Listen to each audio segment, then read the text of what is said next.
Good morning. Welcome to the Meltdown. Hope you all had a great evening. It's pretty crisp, clear. It's going to be an odd weekend, as odd weekends go in Texas. Folks, there's really a specific reason why we do what we do. And this is not right-wing conspiracy theory. It's just simple economics. Now, I'm going to share with you earlier in the show today. Please grab a pen and a piece of paper. Please take some notes.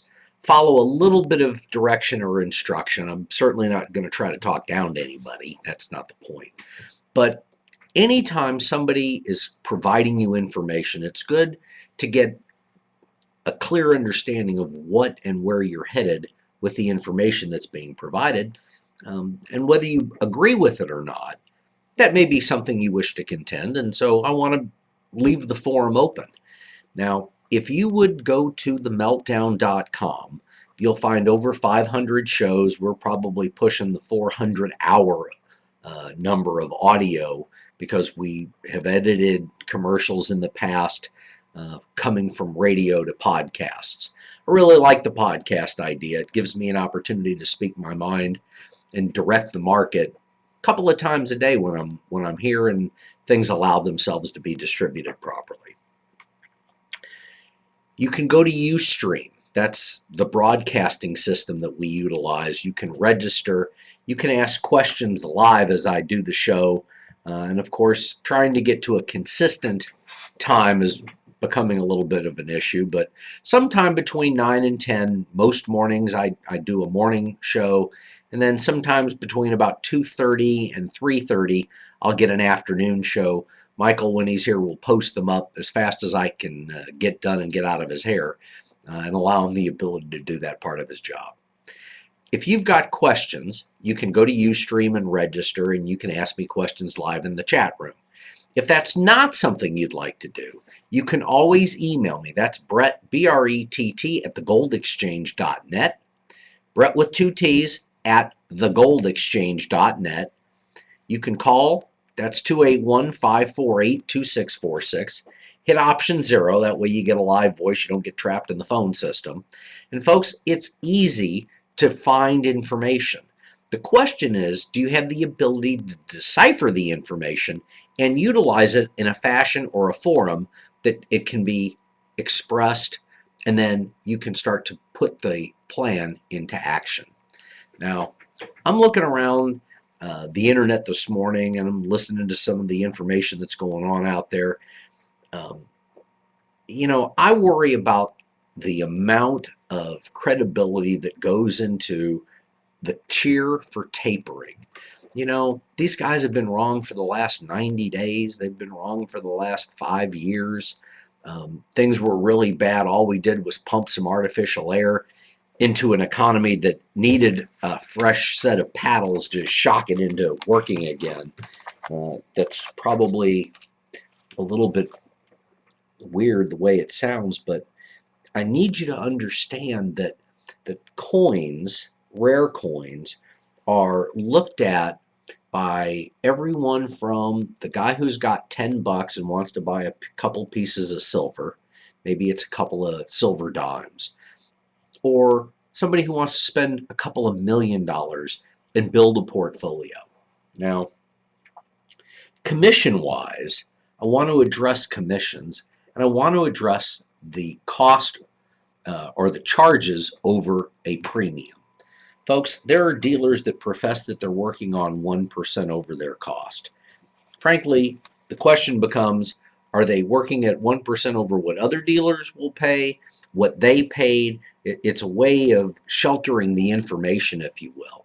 Now, when the lead story in the economic section of CNN is light bulbs are about to change for 40 and 60 watt bulbs, the incandescent bulb won't be made after the start of the new year. I think that's really unfortunate that that's where we go.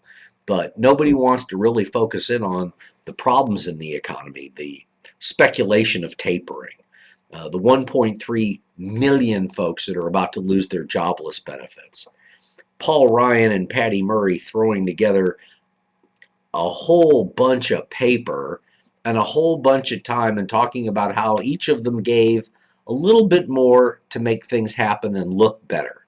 I don't want to hear it. What I want to understand, what I want you to understand, is that from my perspective, I talk about precious metals and rare coins as a hedge. It is a way to defer some of the concern over what's going on in the rest of the world. Crude oil is a manipulated commodity. The United States is probably going to create a surplus of oil. Can't ship the oil as crude out of the United States. Other products can be processed and they can be shipped. So it's a fine line. Our independence, our oil independence, is all relative. And depending on the portion of the country you reside in will determine the value of the material of gas prices or oil. Certain parts of the country can be hit by Superstorm Sandy, and that will affect the East Coast, but it won't affect the West Coast. There's other variables that affect everybody. And I'm talking beyond the tax issue. I'm talking about the refinery issue. Oil is down at $96.50 for West Texas Intermediate. The dollar's up.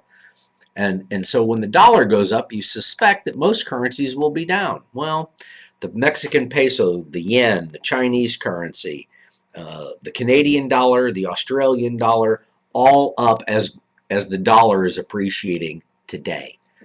For those of you that have run into the bond market, the yield in the 10-year and the 30-year Treasury is escalating quickly. And when I say quickly, I'm talking about from the standpoint of being so low to going to near 3%, and it's still moving. And that means the cost of money is rising. Now, gold is up almost 1%. And how does all of that relate to what I do? Folks, I love rare coins. I love $20 gold pieces, primarily minted from 1866 to 1876. And I'm really comfortable with coins that trade for $3,000 to $5,000.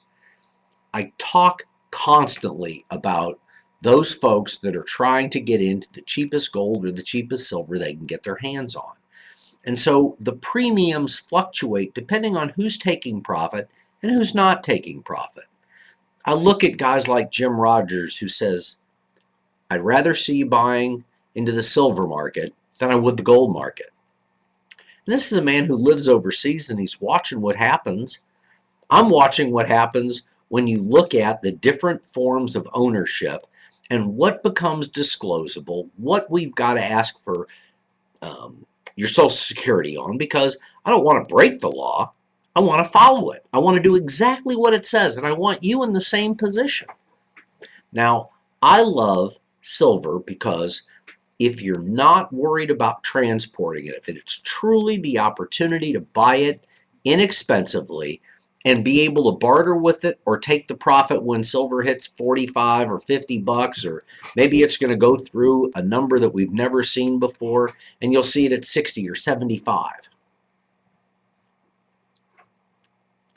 I love different forms of silver. I really love Morgan and Peace silver dollars. I love them because while silver has had wild aberrations the last 2.5 years, silver dollars seem to hold their value, particularly Morgan silver dollars.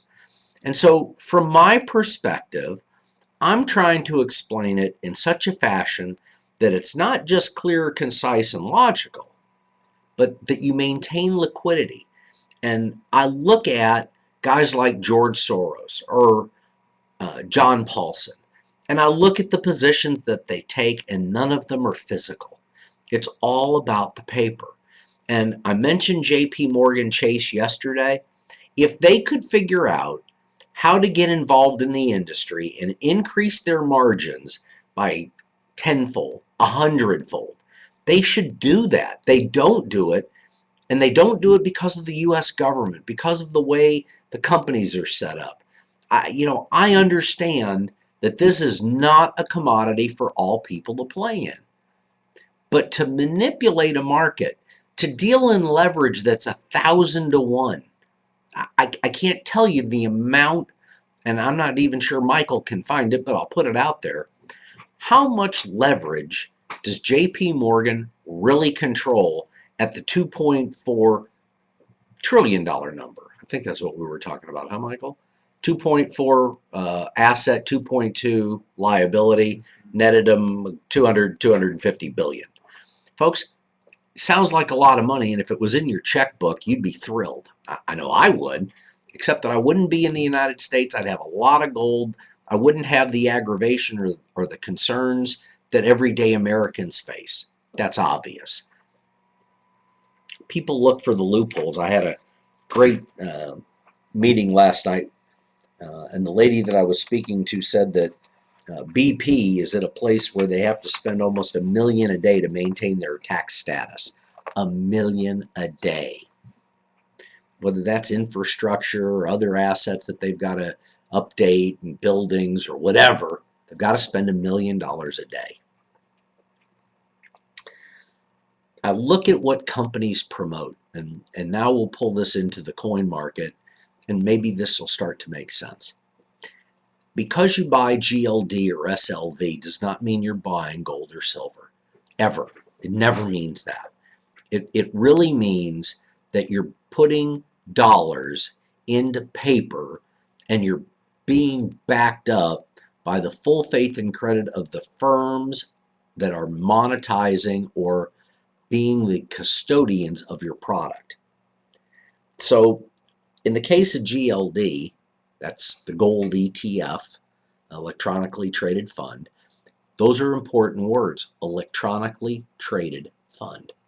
You don't have liquidity when you look online at your checking account, your savings account, your individual retirement account, your 401k, your brokerage accounts. You are not liquid.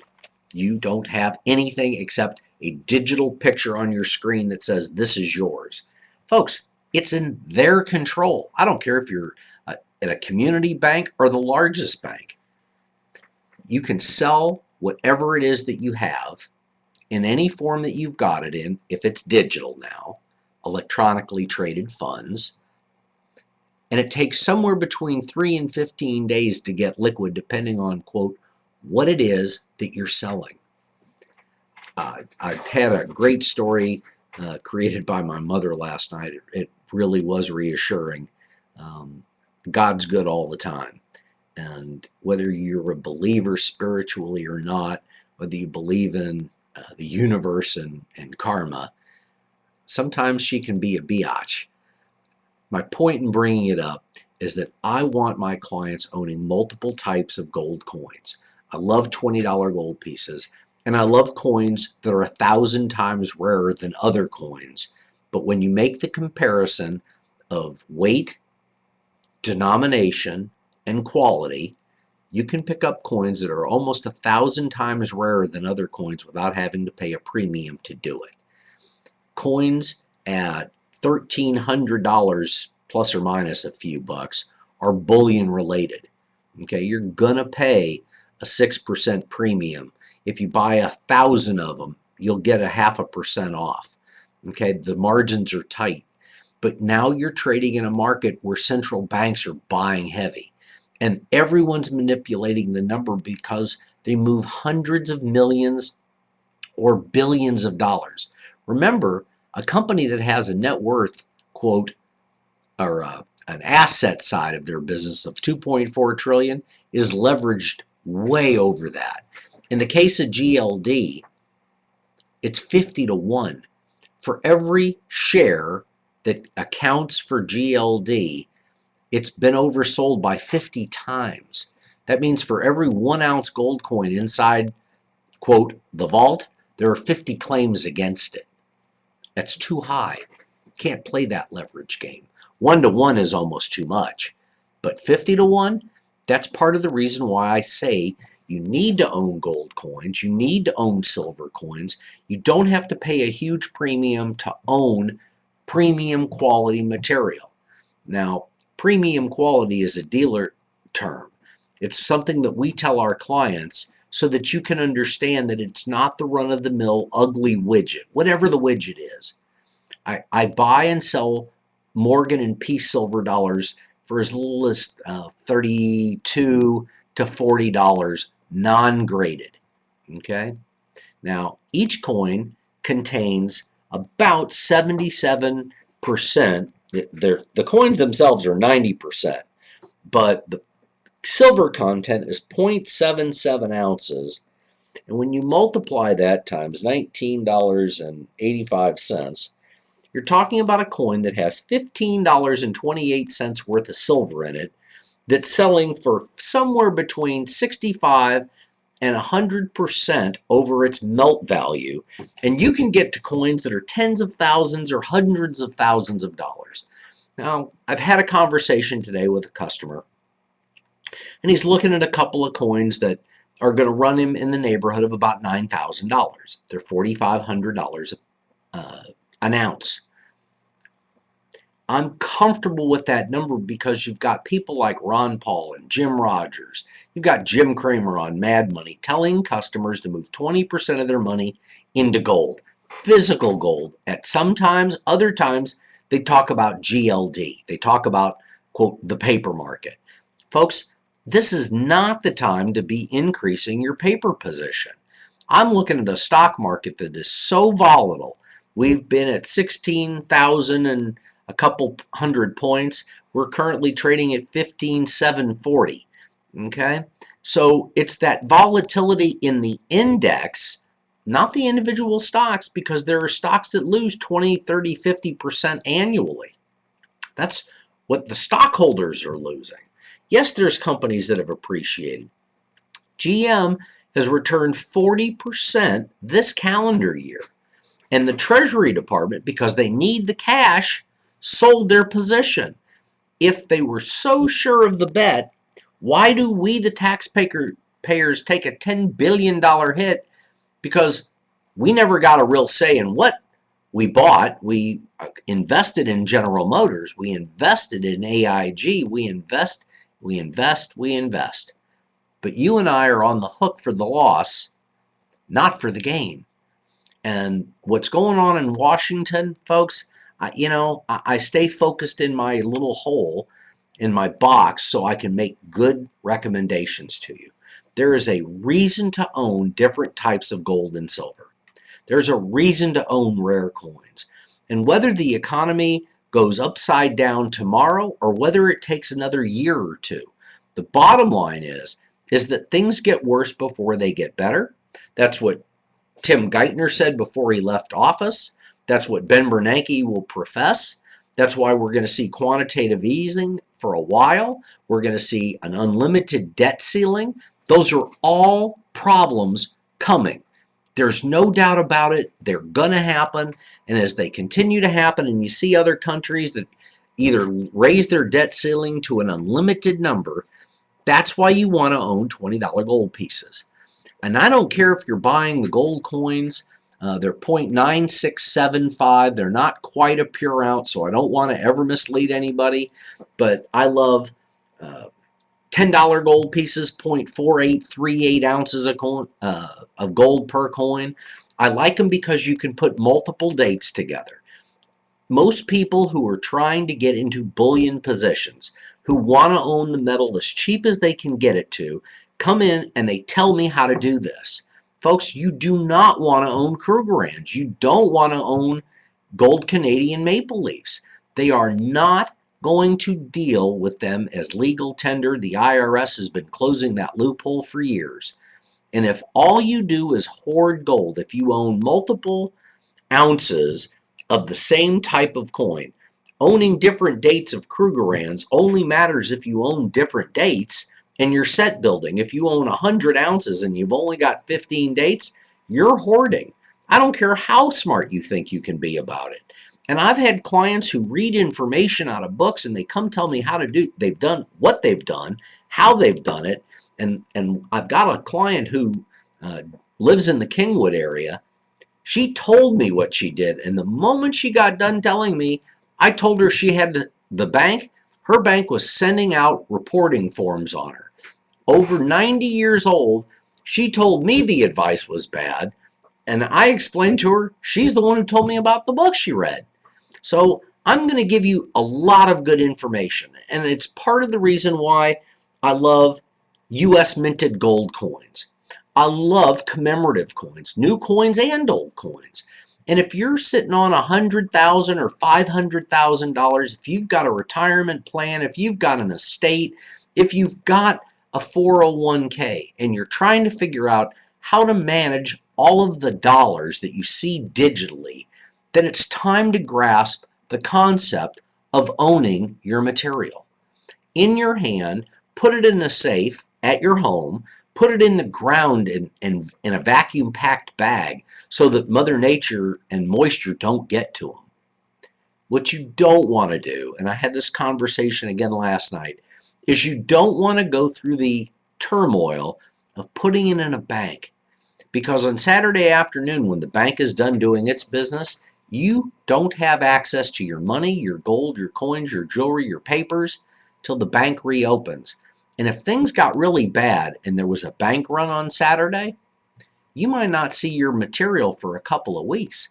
Once that bank shuts its vault, if there's a bank holiday because there's been a run in the system, you're out. You lose.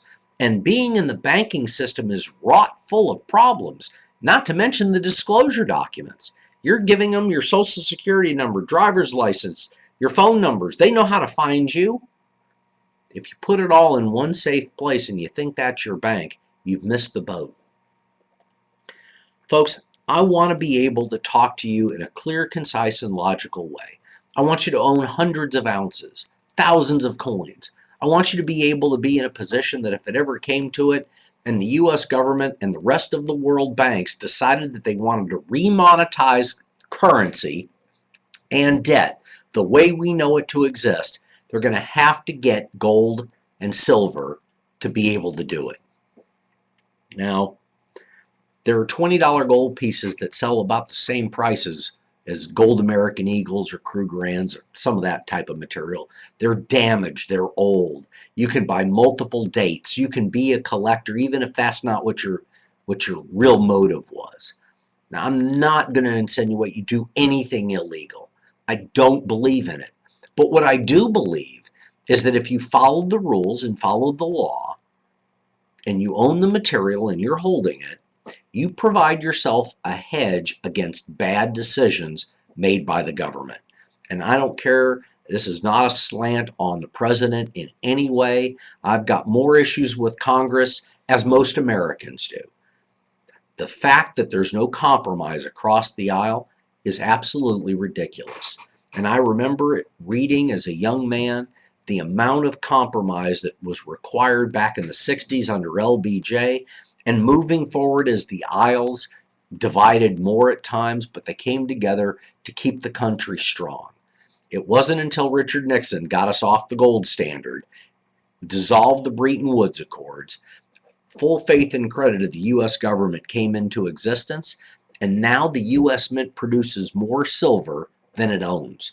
So we buy silver to make silver coins so the U.S. Mint and the Treasury can make some profit, but we go after those for civil matters to pay big fines to function the government, because our government is losing nearly $2 trillion a year based on economic policy.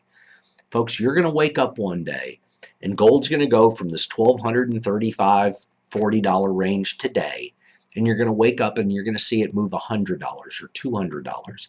The upside, the current upside, is pushing 700, that's almost 6% upside.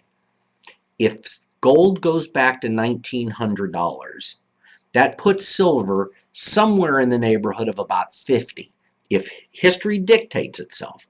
Now, that's why you've got guys like Jim Rogers and Ron Paul and Brett Bogus who are telling you that the next jump will be a hyper jump. We're going to see the continued deflation cycle of our economy, of currencies. That's why the Chinese are buying gold. And I reported this maybe 2 or 3 weeks ago. 130 tons was bought out of Hong Kong by the Chinese. More recently, North Korea is selling their gold. That's because they got to pay their bills. They're a poor nation by and large.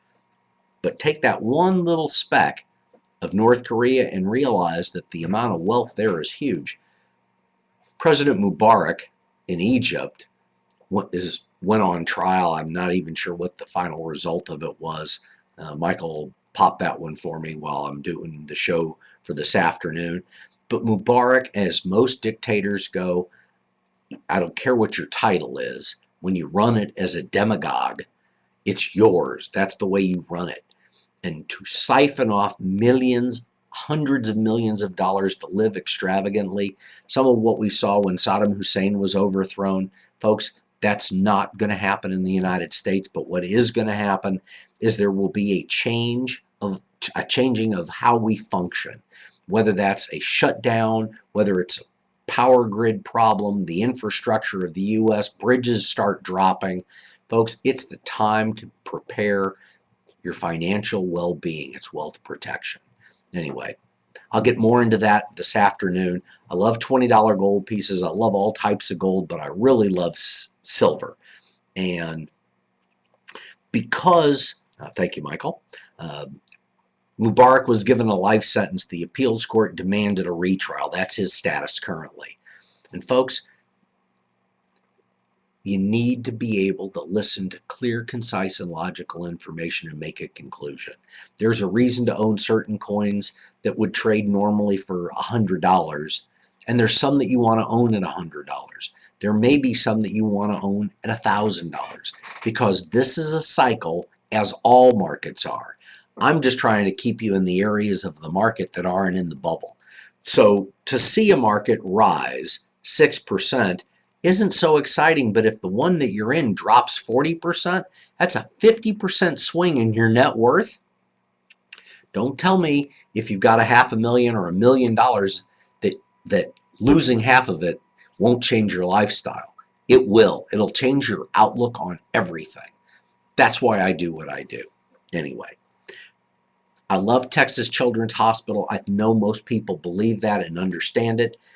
There will be 500 children that will go into the hospital between Thanksgiving and Christmas. They've sent out emails. They've requested assistance, as most charities do at this time of the year. If you're looking to drop some toys off, please consider the hospital. It's on Fannin. I love Texas Children's. If you can provide a financial tithe or a donation, please go to the meltdown.com. Click on the banners for either the Downs Clinic. My son Jason has mild Downs. I love the Myers Center. It's had to move out of the Fannin campus. It's a little bit south, but Catherine Ostermeyer and her staff take care of children with all disabilities. I appreciate the doctors, the nurses, the staff, and of course the volunteers at the Myers Center, as I do at the Ronald McDonald House. And if you can provide for 40 to 60 people on any given night, please call Nancy Allen and her staff at 832-824-8600. That's 832-824-8600. Any donations, any offerings that you make, you'll get a charitable receipt that you can take off of your taxes. But this is that time of the year where everyone reaches out to somebody. Folks, these are the charities that I love and I believe in and I support every day to every person I can speak to that's looking to assist somebody. Anyway, we'll be back this afternoon. I appreciate you listening in. If you've got questions, email me, Brett, B-R-E-T-T, at thegoldexchange.net. Give me a call at 281-548-2646. Hit option 0. That way you won't get caught in the phone system. I hope you all have a great day.